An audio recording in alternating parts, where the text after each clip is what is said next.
মায়াপুর ইস্কনে বেড়াতে আসলে অবশ্যই মায়াপুর ইস্কনের গোশালা বেড়াতে একদম ভুলো না।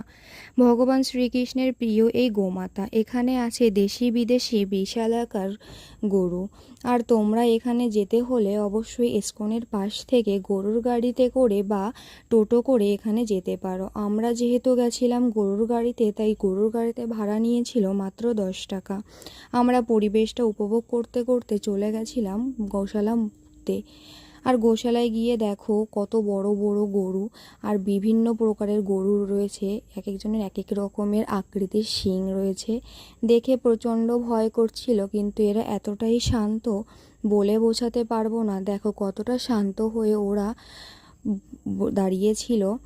আর সত্যি ভগবান শ্রীকৃষ্ণের আশীর্বাদ আছে দেখে হয়তো তারা এতটা শান্ত হয়ে থাকে ভক্তদের কাছে, যাতে ভয় না হয় সেই কারণে তারা সবসময় শান্ত থাকে। আর এদের খাবার ব্যবস্থা এইভাবে করে থাকে। আর পেছনে স্নান করানোর জন্য পরিবেশ রয়েছে, এদেরকে অল টাইম পরিষ্কার পরিচ্ছন্নভাবে রাখা হয়। আর পরিবেশটাও খুবই পরিষ্কার পরিচ্ছন্ন, কোনো গন্ধ বা কিছুই নেই। আর এখান থেকে বেরিয়ে আমরা খেয়ে নিয়েছিলাম দই, আর তারপরেই আবার গরুর গাড়িতে করে বেরিয়ে পড়েছিলাম ইস্কনে যাওয়ার জন্য। আমি যতবার মায়াপুর ইস্কনে গেছি একবার হলেও গোশালায় ঘুরে এসেছি। তোমরাও গেলে অবশ্যই গোশালায় যাবে, দেখবে খুবই ভালো লাগবে তোমাদেরও।